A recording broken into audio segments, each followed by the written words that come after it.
Bonjour, donc dans cette vidéo, je corrige l'exercice 35.2 de la feuille de route 35. Donc dans un jeu de 32 cartes, il y a 4 couleurs, pique, cœur, carreau, trèfle, et pour chacune d'elles, 8 cartes différentes. 7, 8, 9, 10, valet, dame, roi, as. Mathilde tire une carte de ce jeu. Donc juste dans la feuille de route suivante, j'utiliserai aussi un jeu de 32 cartes.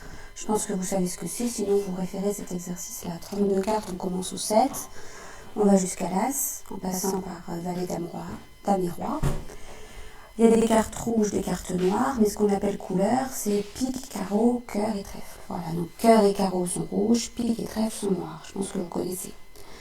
Mathilde tire une carte de ce jeu. Quelle est la probabilité de tirer une dame?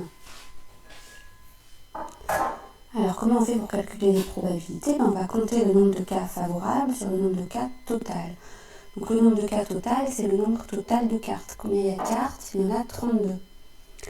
Combien il y a de dames dans un jeu? Il va y avoir une dame de pique, une dame de cœur, une dame de carreau, une dame de trèfle. Donc il y a 4 dames dans le jeu. Donc dame de pique, de trèfle, je détaille beaucoup, vous n'êtes pas obligé de détailler autant, de carreau ou de cœur.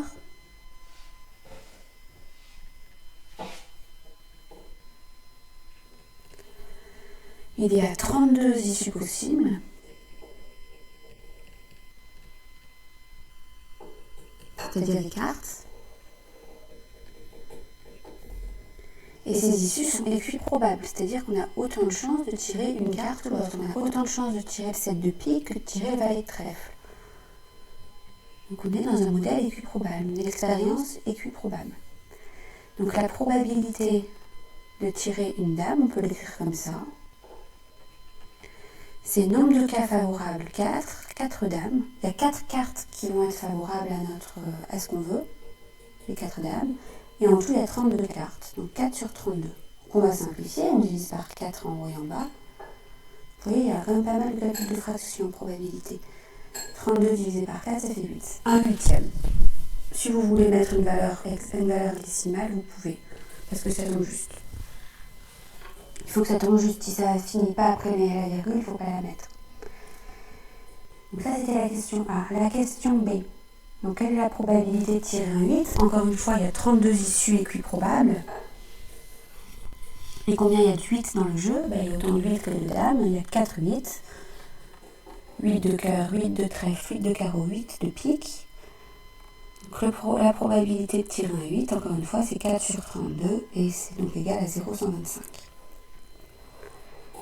Là, c'est quelle est la probabilité de tirer un carreau? Alors, combien il y a de cas favorables? Donc, combien il y a de cas favorables, ça veut dire combien il y a de carreaux. Il y a, alors on va compter, 7 de carreaux, 8 de carreaux, 9 de carreaux, etc. Donc 1, 2, 3, 4, 5, 6, 7, 8 carreaux. 8 carreaux dans le jeu, donc 8 cas favorables.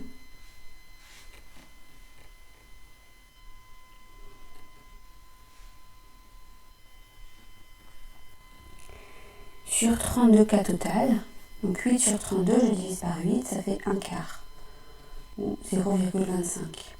D'accord? Vous auriez pu dire également, il y a 4 couleurs différentes, pique, cœur, carreau, trèfle, chacune de ces couleurs est équiprobable, et donc à ce moment-là, vous avez directement une chance sur 4, une couleur parmi 4. Bon. Question D. Quelle est la probabilité de tirer une carte noire? Alors, combien il y a de cartes noires dans le jeu? Il y en a autant des cartes rouges, c'est-à-dire la moitié. Ou si vous préférez, il y a, pour être une carte noire, il faut être une carte de pique ou une carte de trèfle. Donc, il y a combien de cartes de pique? Comme de cartes de carreau, il y a 8 piques et 8 trèfles.